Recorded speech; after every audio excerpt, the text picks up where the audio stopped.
बात अगर दिवाली की हो रही है और मुंह मीठा ना करवाया जाए, ऐसा भला कैसे हो सकता है। अब चाहे उसके लिए हम आपको गर्मा गर्म गुलाब जामुन खिलाएं या फिर स्वीट कैंडी वाली चॉकलेट, भाई मुंह तो सबका मीठा होता ही होता है ना। लेकिन बाजार में आजकल तरह तरह की मिठाइयां बिकने लगी हैं, जिसे हम बड़े शौक से खरीद के लाते हैं और त्योहार का मजा और दोगुना करते हैं।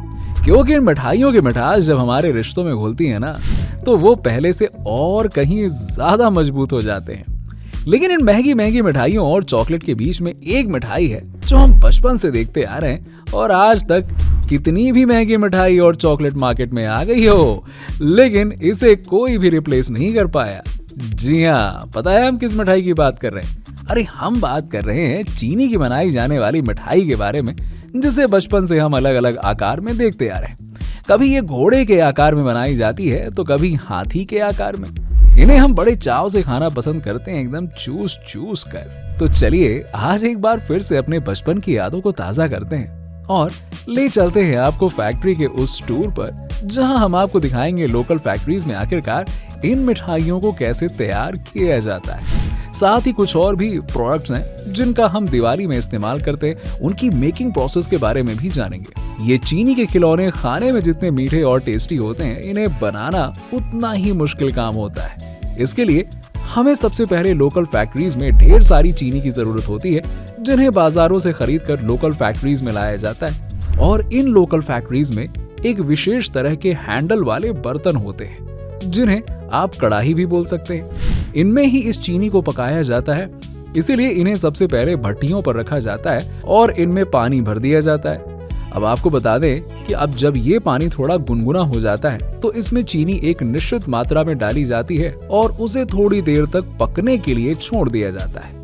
अब जब एक बार चीनी पक जाती है तो उस बर्तन को हैंडल की मदद से पकड़ के उसे भट्टी से नीचे उतार दिया जाता है और उसकी जगह पर दूसरा बर्तन भट्टी पर चढ़ा दिया जाता है, जिसमें फिर से चीनी डालकर उसे पकाया जाता है। अब इधर उतारे गए बर्तन में थोड़ा सा एक खास तरह का लिक्विड मिला दिया जाता है, जिससे पूरी कढ़ाई में झाग आ जाता है। अब इसे एक खास तरह के करनी वाले बर्तन से इस पूरे मिक्सचर को हल्का सा आपस में मिक्स कर दिया जाता है। उधर एक दूसरा इंसान उस ट्रे की एक साफ कपड़े से सफाई करता है, जिसमें सांचों को रखना होता है। अब एक व्यक्ति उन सांचों को साफ पानी में धोता है, जिन पर इन खिलौने वाली मिठाई को बनाना होता है। अब जब एक बार ये सांचे धुल जाते हैं तो इन्हें ट्रे में एक लाइन में रख दिया जाता है और अब पहले से तैयार की गई चीनी को उस करनी की मदद से आपस में मिक्स करके कढ़ाई नुमा बर्तन को चैन में फंसा कर इस चीनी को सांचे पर गिराया जाता है और हर एक सांचे में इस मिक्सचर को भर दिया जाता है। अब जब ये पूरी कढ़ाई खाली हो जाती है तो इसे ऊपर फंसी जंजीर से निकाल दिया जाता है और अलग रख दिया जाता है। उधर दूसरा व्यक्ति एक एक करके सांचों को उठा लेता है और उन्हें हल्के हाथों से थोड़ा बहुत रगड़कर चीनी के खिलौनों को बाहर निकाल लेता है। और इस तरह से ये प्रोसेस तब तक की जाती है जब तक हमें उतनी मिठाई की मात्रा नहीं मिल जाती जितनी हमें जरूरत होती है। और क्या, जितनी बार इस मिठाई को बनाना होता है उतनी बार इस चीनी के खिलौने की मिठाई को सांचों से निकालकर उनके सांचों को धोया जाता है और फिर उसके बाद ही उसे ट्रे में रखा जाता है। कुछ इस तरह से आपकी ये चीनी के खिलौने वाली मिठाई बनकर हो जाती है तैयार और आप उसे मार्केट में भेज सकते हैं अपने लोगों के द्वारा बेचने के लिए। अब जब दिवाली त्योहार की बात चली रही है तो उसमें इस्तेमाल की जाने वाली हर छोटी बड़ी चीज के बारे में भी जिक्र बनता ही है, जिसमें सबसे पहले बारी आती है चूरा या पोहा बनाने की, जिसे कई जगहों पर बड़े चाव से लोग खाना पसंद करते हैं और ये काफी ज्यादा हेल्दी भी होता है। जी हाँ, तो आइए जरा जान लेते हैं कि आखिरकार इन्हें कैसे बनाया जाता है लोकल फैक्ट्रीज में। इसके लिए सबसे पहले काफी ज्यादा मात्रा में अच्छी क्वालिटी के धान को खेतों से लाया जाता है, क्योंकि इसी से तो हम पोहा बनाएंगे। और क्या, पोहा कोई खेत में थोड़ा ना उगाया जाता है, इसे बनाया जाता है। अब इन्हें फैक्ट्रीज में बने हुए एक बड़े से सीमेंट के गड्ढे में पानी भरकर उसमें कुछ देर के लिए भिगा दिया जाता है। अब जब ये फूल जाते हैं तो जो धान फूल कर पानी के ऊपर तैरने लगती है उन्हें निकाल लिया जाता है और उन्हें या तो बाद में गायों को खिला दिया जाता है या फिर जलने के काम में इस्तेमाल लिया जाता है। अब बचे हुए धान को इस पानी में अच्छी तरह से धोकर इन्हें एक बर्तन की मदद से बाहर निकाल लिया जाता है और कुछ देर के लिए ऐसे ही छोड़ दिया जाता है। अब जब ये थोड़े सूख जाते हैं तो इन्हें मजदूर किसी बर्तन या टोकरी में रखकर भट्टी नुमा मशीन में डाल देते हैं, जिसका टेम्परेचर पहले से ही 170 डिग्री के आसपास रहता है। अब जहां पर ये धान पूरी तरह से गर्म होती रहती है और जब एक बार ये गर्म हो जाते हैं तो इन्हें दूसरी तरफ से बाहर निकाल लिया जाता है, जहां फिर से इन्हें टोकरियों में भरकर एक दूसरी मशीन में डाल दिया जाता है, जहां इनकी कुटाई और छिलका हटाने का काम होता है। अब ये एक खास तरह की मशीन होती है जिसमें प्लेट्स लगे होते हैं, जिसके बीच में ये धान कूटा जाता है और एक तरफ से इसका छिलका भी निकाल कर अलग हो जाता है।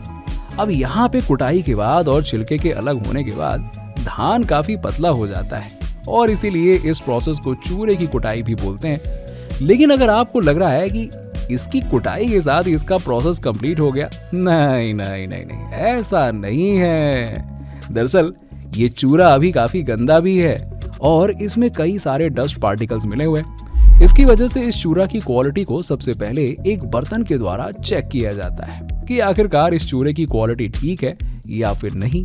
जब इसका शेप और क्वालिटी बिल्कुल सही पाया जाता है तब इसे एक वर्कर के द्वारा आगे दूसरी मशीन में ले जाया जाता है। अब एक दूसरी जालीनुमा गोल सी मशीन में इस चूरे को लेकर डाला जाता है, जहां से इसके सभी डस्ट पार्टिकल्स अलग हो जाते हैं और आपको मशीन के दूसरी तरफ से फ्रेश चूरा मिल जाता है। अब यहाँ से आपका चूरा बनकर हो जाता है तैयार, जिसे आप आगे पैकेजिंग के लिए भेज सकते हैं और यहाँ से ये मार्केट में बिकने के लिए पूरी तरीके से तैयार है। लेकिन हाँ, चूरा को खरीदते वक्त इस बात का विशेष ध्यान रखना चाहिए कि ये चूरा कभी बहुत ज्यादा पुराना ना हो, क्योंकि अगर चूरा पुराना होता है तो उसको खाने में टेस्ट अच्छा नहीं आता और हो सकता है कि आपके हेल्थ के लिए भी काफी नुकसानदायक हो। अब चूरा यानी कि पोहा को बनाने के बाद आइए धान से ही बनने वाले चावल के मुरमुरे के बारे में भी आपको हम बता ही देते हैं लगे हाथ कि आखिरकार लोकल फैक्ट्रीज में इन्हें कैसे बनाया जाता है। इसके लिए एक बार फिर से खेतों से मंगाए गए अच्छी क्वालिटी के धान की बड़ी बोरियों को सीमेंट के गड्ढे में पानी में डुबोकर रखा जाता है और इन्हें पैरों की मदद से इनकी अच्छे से धुलाई की जाती है। इन्हें कुछ इस तरह से धोया जाता है कि इनका स्टार्च पूरी तरह से बाहर निकल जाए। अब इन्हें धुलकर इन कट्टों को पानी से बाहर निकाल लिया जाता है और थोड़ी देर तक पानी के बाहर रख दिया जाता है ताकि एक्स्ट्रा स्टार्च बाहर निकल जाए। अब जब एक बार ये स्टार्च बाहर निकल जाता है तो इन धान की बोरियों से धान को बाहर निकाल लिया जाता है। चूंकि ये धान बोरे से अभी बाहर निकाले गए हैं, इसीलिए ये पूरी तरह से सूखे नहीं होते हैं और इन गीले धान में ही नमक मिलाया जाता है ताकि सूखने के बाद जब इनसे पफ्ड राइस तैयार हो तो वो हमें खाने में ना हल्का हल्का नमकीन सा लगे। और यही वजह है कि जब हम इन पफ्ड राइस को मार्केट से खरीद कर लाते हैं तो ये खाने में बड़े टेस्टी लगते हैं। अब इस नमक मिले हुए धान को अच्छे से आपस में मिक्स किया जाता है।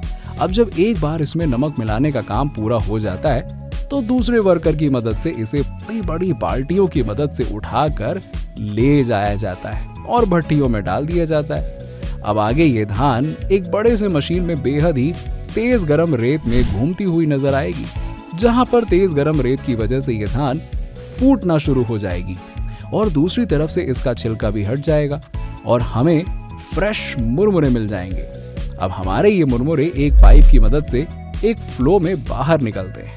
अब जब एक बार आप ये मुरमुरे तैयार कर लेते हैं ना, तो आखिर में बारी आती है इन्हें पैक करने की, जिसके लिए इन्हें कई बार प्लास्टिक की छोटी छोटी बोरियों में या फिर प्लास्टिक के पॉली बैग में पैक करके अलग अलग वेट में मार्केट में भेज दिया जाता है, जिन्हें आप खरीद कर आराम से घर लाते हैं और भैया इसमें बाकी चीजें मिला के बढ़िया दबा के खाते हैं, है ना। तो उम्मीद है कि आज का हमारा ये दिवाली स्पेशल वाला वीडियो आपको पसंद आया होगा। अगर हाँ तो वीडियो को लाइक करके शेयर कीजिएगा और हमारे चैनल फैक्ट फिक्शन को सब्सक्राइब करना मत भूलिएगा। साथ ही साथ साइड में लगे हुए वो बेल आइकन को भी प्रेस कर दीजिएगा, जिससे कि हमारी लेटेस्ट वीडियो की अपडेट्स आपको रिसीव हो सके। तब तक के लिए बाय बाय, फिर मिलेंगे आपसे अगली वीडियो में। Take care.